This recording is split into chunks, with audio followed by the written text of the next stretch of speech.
Olá! Muito bom dia a todos! Está começando mais um Que País é Esse? Hoje nós vamos lá para o outro lado do mundo, na Malásia, para conversar com a Carolina Dreschke, que mora lá há pouco mais de um ano e vai nos contar como é que é a história nesse país tão cheio de conexões e tão cheio de diferentes do Brasil. Ela é uma administradora de compras e vai estar aqui com a gente. E quem quiser tirar dúvidas sobre a Malásia, é só conversar com a Carolina aqui durante a nossa live. Sejam todos muito bem-vindos e eu vou chamar a Carol aqui para participar do nosso programa.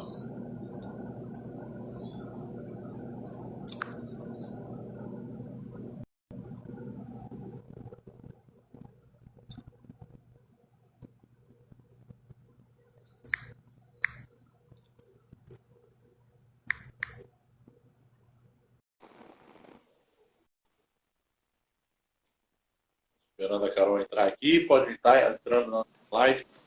Olá, Carol! Olá, tudo bem?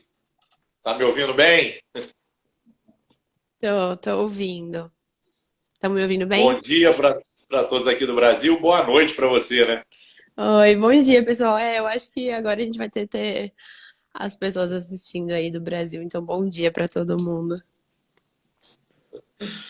Carol, comece a contar como é que foi essa história de decidir se mudar para Malásia e por que a Malásia. Bem-vinda. Ai, obrigada. Bom, primeiramente agradeço o convite. Eu sempre fico feliz quando as pessoas me chamam pra falar da Malásia, porque eu acho que é muito pouco conhecida. Mais aqui na Ásia, ok, mas aí no Ocidente a galera tem uma perspectiva, uma visão totalmente diferente. Então, eu vim convidada, na verdade, convidada não, eu vim a trabalho. Eu trabalhava na Serasa no Brasil e a Serasa, não sei se todo mundo sabe, mas faz parte do grupo Experian, que é um grupo presente em mais de 30 países. E surgiu uma oportunidade de continuar trabalhando em procurement, para quem não sabe, é a área de compras estratégicas, dentro da Experian, mas aqui na Malásia. Eu tive que participar do processo seletivo porque não foi uma transferência em si, e acabei que eu sempre gostei muito de viajar, então eu não pensei duas vezes. Não conhecia a Malásia, não conhecia a Ásia ainda, mas falei, vou me arriscar. Fiz entrevista, passei, fui aprovada. Tive que esperar alguns meses por conta da pandemia, porque eu fui aprovada logo no início da pandemia, e aqui a questão de fronteiras sanitárias foram muito, muito restritas, então demorou alguns meses para o meu visto de trabalho ser aprovado, né? E aí, quando deu tudo certo, eu acabei vindo para cá em janeiro do ano passado. E como é que foi essa adaptação?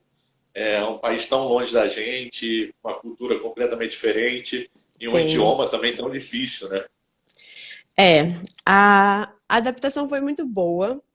Me surpreendeu muito, na verdade, porque não é um país subdesenvolvido também, mas aqui todas as pessoas falam inglês. O idioma oficial é malaio, mas todo mundo fala inglês, mesmo que seja aquele inglês arranhado, né? Que no começo eu tive muita dificuldade de entender, porque o sotaque deles é muito carregado, muito forte. Mas com o tempo eu consegui, inclusive, aprender a falar como eles, né? Que eu falo que eu tive que mudar todo o meu inglês, todos aqueles cursos de inglês de pronúncia que eu paguei, eu tive que jogar no lixo. Mas, mas a adaptação em si foi boa. O único problema foi que quando eu cheguei em janeiro do ano passado, as restrições por conta do Covid estavam muito difíceis, né? Estavam muito pesadas, carregadas. E a gente não podia viajar nem entre cidades aqui na Malásia, muito menos entre estados, enfim. Eu tive que ficar algum tempo assim, sozinha em casa. E aí eu comecei a fazer amigos brasileiros, né? Porque quando você vai mudar de país, eu não sei, você costuma fuçar bastante, né? Mas eu que me mudei sozinha, eu entrava em grupo de Facebook de brasileiros que moravam em Kuala Lumpur, moravam na Malásia. E a galera foi super receptiva e fiz amigos assim incríveis desde quando eu cheguei aqui, que graças a Deus ajudaram muito, foram muito receptivos à cultura e esse grupo brasileiro que a gente tem aqui, ele é muito acolhedor e ajuda muito. Mas em relação à Malásia, eles são muito amigáveis, muito amigáveis. Foi um choque de cultura um pouco, mas eu acho que por conta de eu estar também na capital, né, que é uma cidade que tem muitos estrangeiros, eles têm as culturas deles, o modo de vestir, a quantidade de rezas, os costumes, mas eles não impedem você também de exercer a sua cultura, seja você de onde for. Então, tudo bem se eu for, por exemplo, num shopping de shorts e camiseta decotada, que é o jeito que eu costumava andar no Brasil, né? Porque aqui também é muito calor. E encontrar com as outras mulheres que usam hijab, usam burca, né? Que andam completamente vestidas, que não podem nem mostrar o pé. E tudo bem, a gente convive todo mundo junto, sem julgamentos, então é muito tranquilo. Como é que é o povo malaio, assim? Como é que eles recebem os estrangeiros? Porque, para quem não sabe, gente, a Malásia ele foi uma colônia da Grã-Bretanha, né? Estava como um IF, né? E tem culturas britânicas nessa história aí da Malásia. Como é que são o povo malaio, assim? Olha, o que eu posso dizer? Eles são regidos pela religião, mais do que seja qual for a descendência, se eles foram colonizados. Teve uma parte, inclusive, da Malásia que foi colonizada por portugueses. Tem uma cidade aqui que chama Malaca, que eles, inclusive, ainda falam um pouco de português. Teve a questão da Grã-Bretanha também, mas pela questão da religião ser muito forte, a religião islâmica, é o mais do costume deles, né? Agir com os princípios do Alcorão, e inclusive todos os feriados, que são muitos baseados no Alcorão. Mas as experiências que eu tive com malaios foram muito boas, eles sempre foram muito amigáveis, sempre tentaram me fazer me sentir em casa. Eles gostam muito de estrangeiros. Eu acho até isso um pouco parecido com o Brasil, porque eu sinto que o brasileiro, quando chega estrangeiro, fica tipo, uau, nossa, quero acolher, quero conhecer, quero falar. E eles são muito assim aqui também. Então, isso é ótimo. Fiquei muito feliz. Nunca sofri nenhum tipo de preconceito, xenofobia, nada.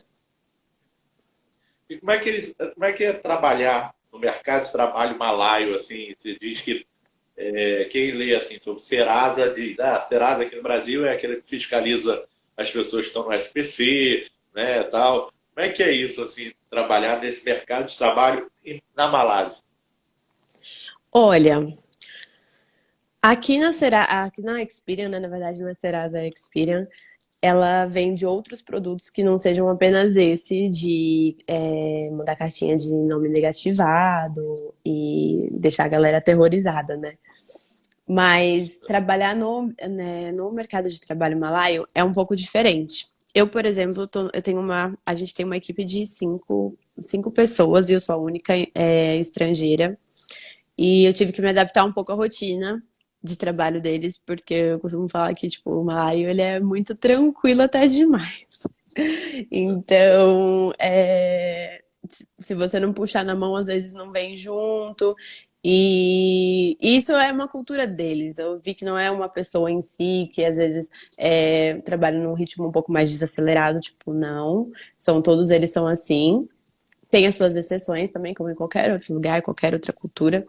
Mas eu acho que eles são muito tranquilos. E por ser dessa maneira, até acaba tornando o ambiente de trabalho mais tranquilo, né? Não é aquele ritmo acelerado, aquelas cobranças. Então todo mundo respeita todo mundo, a gente costuma colocar metas, não coloca tempo, então atingindo a meta, tá ótimo. Então foi uma adaptação fácil, né? Porque eu trabalhava em São Paulo, então era uma correria, era um ritmo de trabalho totalmente diferente. E aqui eu sinto que é mais tranquilo, tenho mais tempo para pensar, tenho mais tempo de fazer as compras estratégicas, que realmente é da minha área, né? Pensar mais em estratégia e menos em resultado. E assim, você mora em Kuala Lumpur ou não, Carol? Eu moro em Kuala Lumpur, mas a minha empresa fica em Cyberjaya, que é a uns 30 quilômetros daqui, é bem pertinho. A Cyberjaya é uma cidade que ela é considerada o Vale do Silício Malaio. Então, tem muitas empresas ali. Só que por conta da pandemia, a gente não está trabalhando nos escritórios. Então, eu preferi mudar para Kuala Lumpur porque eu fico mais no centro, tenho mais amigos aqui, a vida acontece aqui, né? Lá é uma cidade um pouco mais pacata. E assim, você sente que o país em si está crescendo, está se desenvolvendo, porque é um país muito novo, né? Desde 65 anos que eles ainda estão saindo do resquício da colônia inglesa. É um país que está crescendo muito assim, a gente já teve Fórmula 1 em Kuala Lumpur, é um país assim que cresce. Sim, inclusive Lewis Hamilton estava aqui semana passada. Porque ele é patrocinado pelas Petronas, né? Na Fórmula 1. E as Petronas é a petrolífera Malaia, aqui de Kuala Lumpur. Mas Eu sinto que o desenvolvimento aqui é muito rápido, muito rápido. E eu vejo isso principalmente na construção civil, porque você vê prédios assim, megalomaníacos prontos do dia para noite. Eles trabalham de domingo a domingo. E aqui, por ser um país tropical, úmido, né? Chove todos os dias. A gente vive o clima de monções. Então, as chuvas são diárias, sempre vai ter um horário no final da tarde ou no começo da noite que vai chover um pouco. E eles estão adaptados a isso. Então, não para a construção, não para ritmo, não para nada. Eu sinto que é muito, muito desenvolvido, sim. Inclusive e principalmente da questão de tecnologia, né? As cidades são muito lindas, as construções são muito avançadas. A gente mora em lugares aqui que em São Paulo, com certeza, eu pagaria 5 vezes o valor que eu pago aqui. Então, não porque. Sim, porque o custo de vida é um pouco mais baixo, tudo muito acessível aqui, mas mais porque tudo tem muita qualidade. Então, eu vivo com qualidade num lugar que eu pago pouco. Vou dar um alô aqui para sua amiga, a Gabi, lá da Colômbia, que participa do seu grupo Brasileiro Sem Fronteiras, tá aqui te Oi, assistindo. Gabi! Ah, isso é muito bom. Esse grupo me ajudou muito, gente. Fiz amigas assim que. Ai, muito legal, né? Você sabe que, se um dia eu quiser ir pra Colômbia, eu já sei quem que eu vou encontrar, já sei quem que vai me mostrar. Isso é ótimo. Como é que é essa integração de vocês nesse grupo, assim? Porque você tá na Malásia, lá na Ásia, e a Gabi tá aqui perto da gente na Colômbia, é uma distância enorme, mas a gente tem isso, né? Se eu precisar ir na Colômbia, eu sei com quem eu contactar. Sim. Não, esse grupo surgiu, acho que já deve fazer um ano que teve a desenvolvedora, né, do grupo. Ela me chamou para participar para representar a Malásia. E tinham, assim, mais de 50 brasileiras no momento, cada uma representando o lugar que estava morando. E a gente tinha posts quinzenais, né, que a gente tinha que fazer temáticos. Então, se era Páscoa, tinha que fazer como era Páscoa na Colômbia, como que era na Malásia, se tinha, né, porque em muitos lugares não tem. Aqui na Malásia não existe Páscoa. E nisso a gente ia descobrindo, né? Até sem querer, você ia acabando absorvendo os conteúdos dessas pessoas que moravam em outros lugares e você ficava, meu Deus, que bacana. E aí começa a conversar e vira isso daí, né? Estamos todas separadas, mas juntas. E assim, Carol, a gente vê que a Malásia também é um povo muito religioso, né? Eles têm a maior mesquita aí da Ásia, né? Que é a do Sultão. Você sente assim que eles praticam muito a religião? Como é que é essa parte de religião deles e os costumes deles em relação a isso? Sim, eles praticam muito a religião. Inclusive as mesquitas que tem em todos os lugares aqui, você não fica livre de escutar. Elas fazem rezas, se eu não me engano, 5 ou 6 vezes por dia. Mas são rezas assim, que elas colocam no alto-falante que a cidade inteira tem que ouvir. Então, eu tinha até umas amigas brasileiras aqui que reclamavam que quando você ia mudar, buscar apartamento, era bom que você fosse em diferentes horários do dia para você escutar se a mesquita ia atrapalhar seu sono, porque 6 horas da manhã já começa uma reza, né? Mas eles são, sim, muito religiosos, eles seguem muito a religião deles.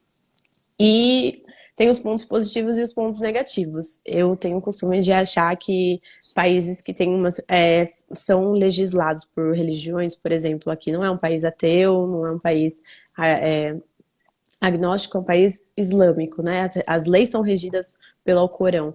Então, ao mesmo tempo que as pessoas buscam, né, toda aquela essência da religião, de querer ser boa, de querer fazer o bem, ao mesmo tempo, são coisas um pouco muito arcaicas, sabe? De ter leis ainda em alguns estados aqui da Malásia que, infelizmente, os adultos podem casar com mulheres de 10 anos de idade, né? Que são crianças.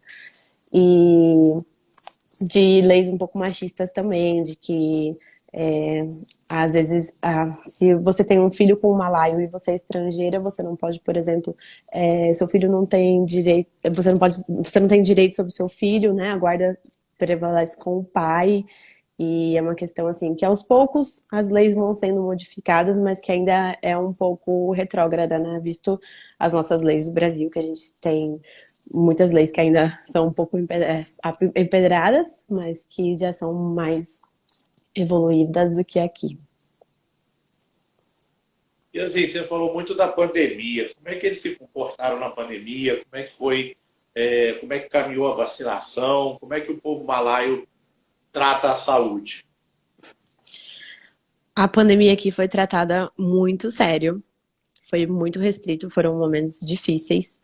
A gente passou por diferentes momentos de lockdown e lockdown assim total mesmo, de 3 meses você poder sair à rua apenas para comprar alimentos ou se você precisasse ir para o hospital, porque tudo estava fechado.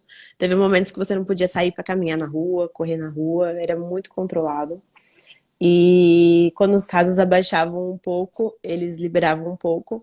Mas para você ter ideia, as fronteiras para turistas da Malásia abriram agora dia 1º de abril. Então não faz nem um mês. Ficamos mais de 2 anos com as fronteiras fechadas. E a vacinação foi muito boa, assim que começou a surgir, já a gente já começou a aplicar, tanto que a minha primeira vacina, se eu não me engano, eu recebi em junho do ano passado. E foi um pouco mais rápido do que no Brasil, né? Que eu vi meus amigos vacinando muito mais tarde na minha faixa etária. Mas como também em todo lugar tem um movimento da galera anti-vacina, né, que não quer vacinar, só que aqui eles não dão essa livre opção para a pessoa, né? Se você não quer vacinar, você vai ser proibido de conviver em sociedade, você não vai poder entrar nos lugares.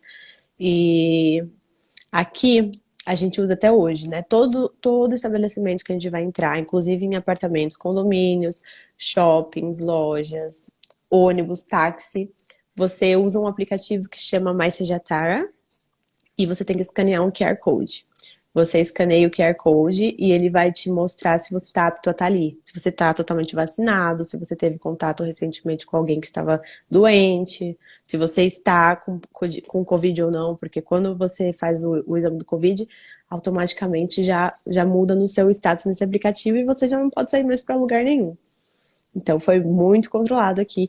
E eu acho que, por mais que tenha sido momentos muito difíceis, isso ajudou muito no controle, porque depois que a vacina já estava bem avançada, por mais que os casos continuassem altos, eles já conseguiram flexibilizar um pouco, né?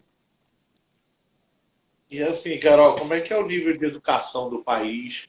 É, Você vê uma defasagem assim, muito grande ou como é que é a parte de educação do país?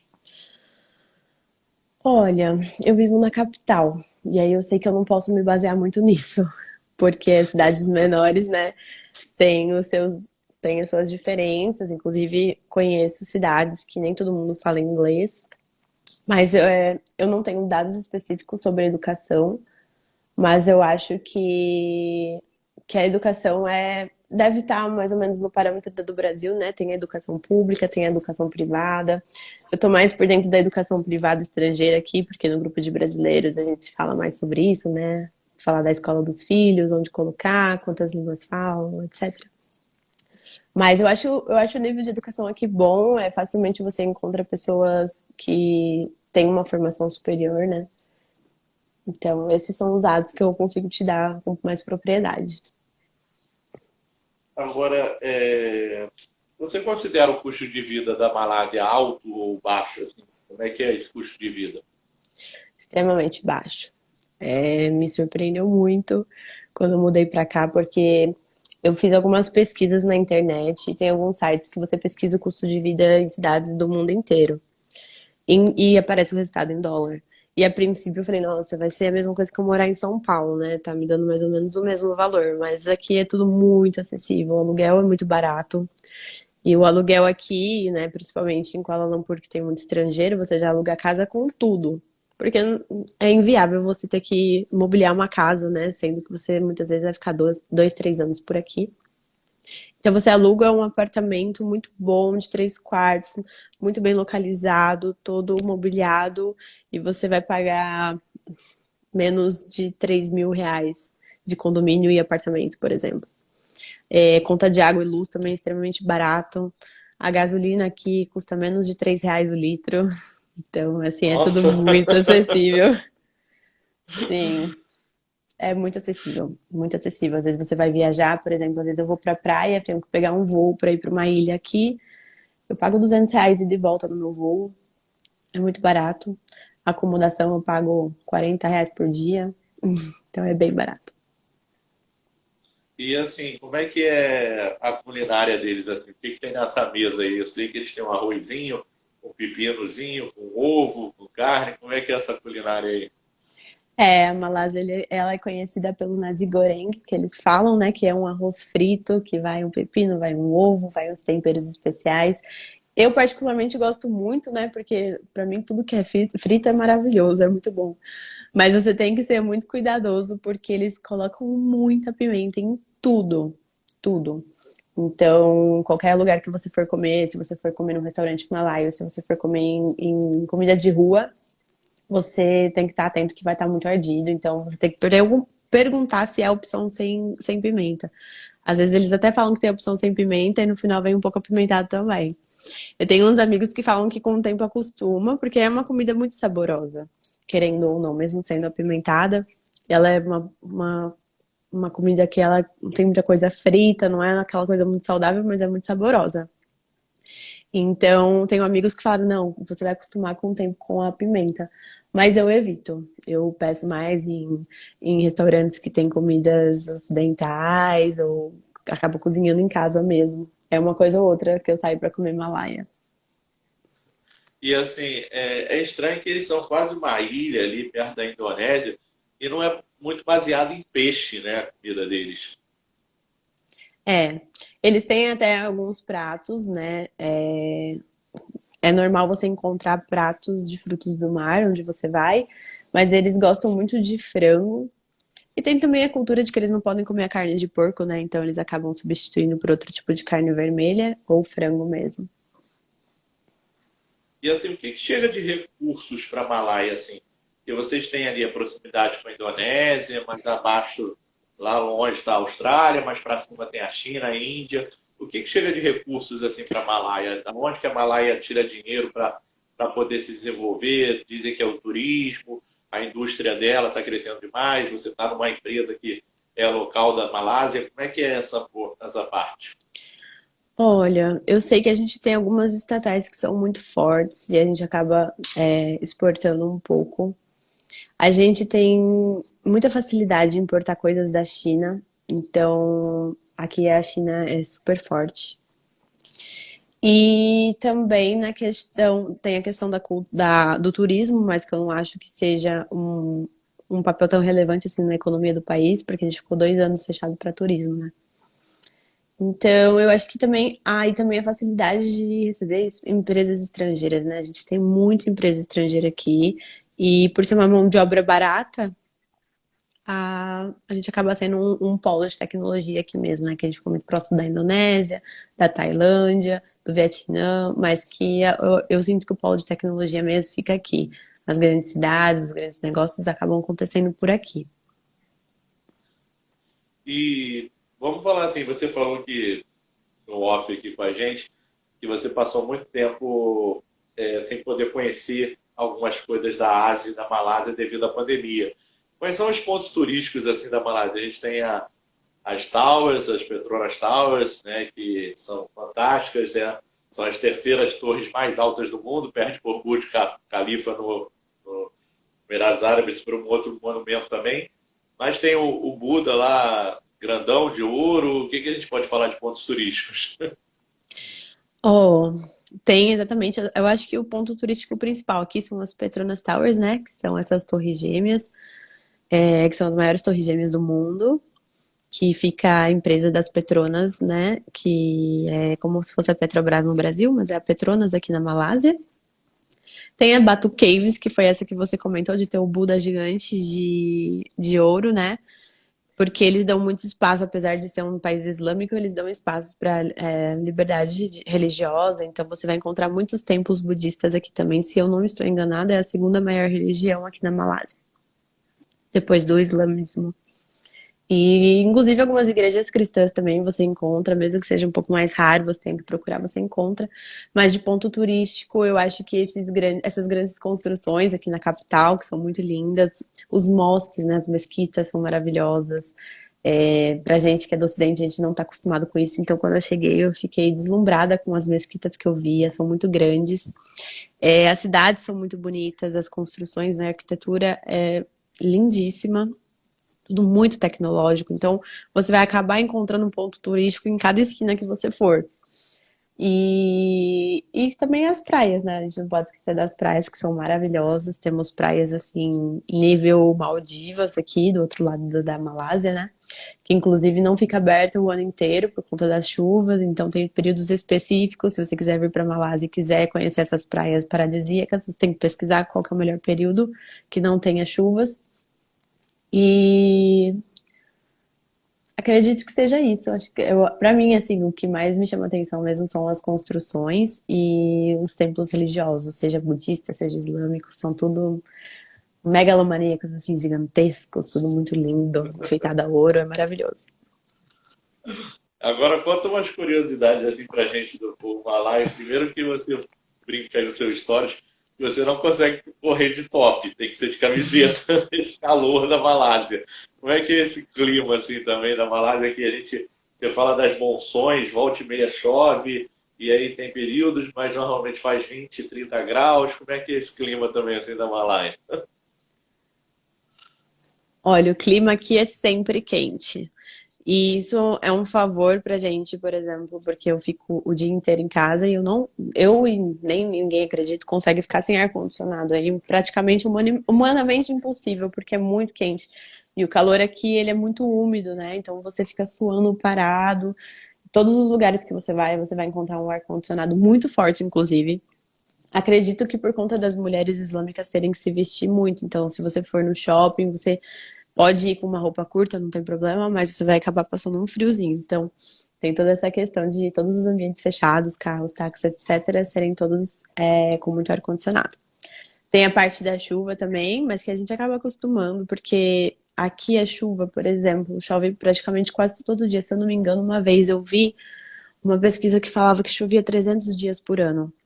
E realmente chove muito, mas são chuvas pontuais. Pode estar um sol lindo o dia inteiro, chega 4 da tarde, você vê que o tempo tá fechando, cai uma chuva assim que parece que vai cair o mundo. São tempestades mesmo, com muitos raios. E em questão de uma hora e meia, já tá tudo normal, como se nada tivesse acontecido, e vida que segue. E essa questão de realmente, ai, nossa, eu vou correr de top, não vou. Eu vejo que as pessoas elas tendem a seguir, né, os seus estilos, porque aqui em Kuala Lumpur foi o que eu te disse, tem muito estrangeiro.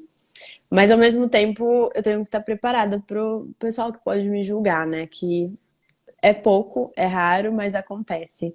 Aqui, por conta, né, de muitas leis serem baseadas no Alcorão, isso é uma coisa muito antiga, eu sinto que o machismo é muito forte. Então você tem que tomar assim um certo cuidado quando eu vou pra praia, a gente usa o biquíni do Brasil, eles não estão acostumados. Então, tem toda essa questão assim de, ok, você é livre, faça o que você quiser. Eu nunca tive problemas com as maneiras que eu me visto, mas se alguma coisa acontecer, tem que saber que você não vai ter nenhum tipo de auxílio, né? Porque é isso e pronto. Principalmente se você for estrangeiro, você anda ali numa corda bamba, tem que fazer tudo muito certinho.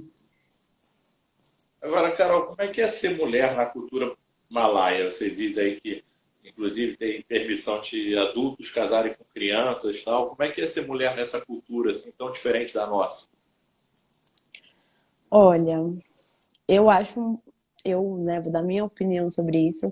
Eu acho um pouco complicado, porque sim, eles são muito machistas nessa questão de o homem, quando você casa com um homem malaio, você ser a propriedade dele. Isso ainda acontece muito. Eu vejo muitas mulheres que têm que sair do mercado de trabalho por causa da família. Eles têm um costume de casar muito jovens, acredito que por conta da religião. Então a gente vê assim muitas meninas de 20, 21 anos casando, mesmo que elas não queiram, mas elas podem escolher, né? Mas não vai ser assim, ai, vou me apaixonar na hora certa e vou me casar. Não, preciso me casar cedo, porque eu preciso começar a ter filhos cedo. E aqui eles têm muitos filhos, assim, todas as famílias malaias, eles vão ter de 3 filhos para cima. É raro você encontrar uma família malaia que tem um par só de filhos.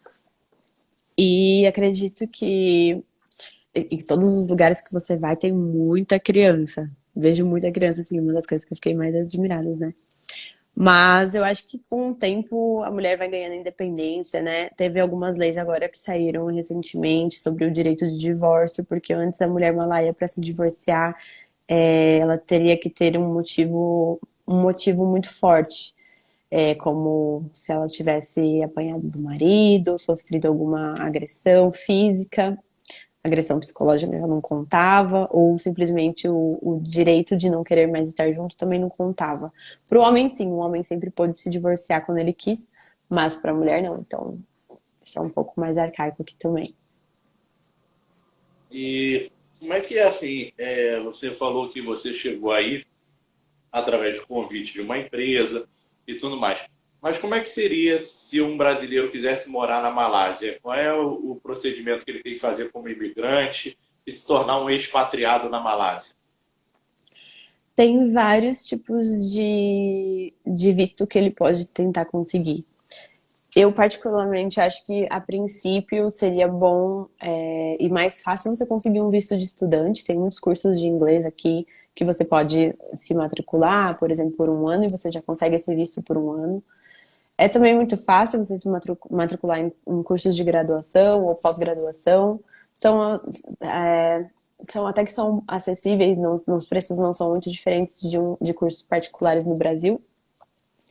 Mas para você vir para cá sem estudar, eu acredito que talvez você entrando com um visto de turismo mesmo, né? Porque brasileiro tem direito a ficar 3 meses aqui sem nenhum tipo de visto e procurar alguma coisa quando já estiver aqui. Ou agora com a tecnologia que nos ajuda muito, né? Buscar no LinkedIn, às vezes já vira até com alguma coisa já pronta. Muitas vezes a empresa mesmo já fornece esse visto para você e você já chega mais tranquilo aqui. Que foi o meu caso, por exemplo. E quais são as carreiras assim que são vantajosas na Malásia de mercado de trabalho? Você tem a administração de compras, que você falou que é uma outra estratégia diferente do que o Brasil trabalha nesse setor, mas que mercado de trabalho você vê assim crescendo? Professor, indústria, como é que você vê assim, o mercado de trabalho da Malásia? Eu vejo que o polo de tecnologia da informação é muito grande. E é o que mais expande aí, aqui, né? TI. Porque muitas empresas abrem, muitas empresas internacionais colocam o seu polo de TI aqui na Malásia. Então a galera do TI aqui é super avançada, né? Creio que por causa também do baixo custo e da gente estar num polo bom aqui na Ásia, né? De questão de acesso, a internet aqui é muito boa, nunca falha. Então, eu sinto mesmo que o polo de tecnologia da informação é o que mais cresce aqui. E tem muitos brasileiros aí. Tem.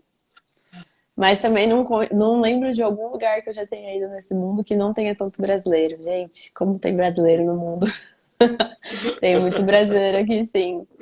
Tem muito brasileiro. Eu, na verdade, conheci mais a gente tem um grupo de mulheres brasileiras na Malásia, né? No WhatsApp, então eu acabei conhecendo mais mães, que muitas vezes elas acompanharam os maridos que vieram transferidos para alguma empresa daqui também.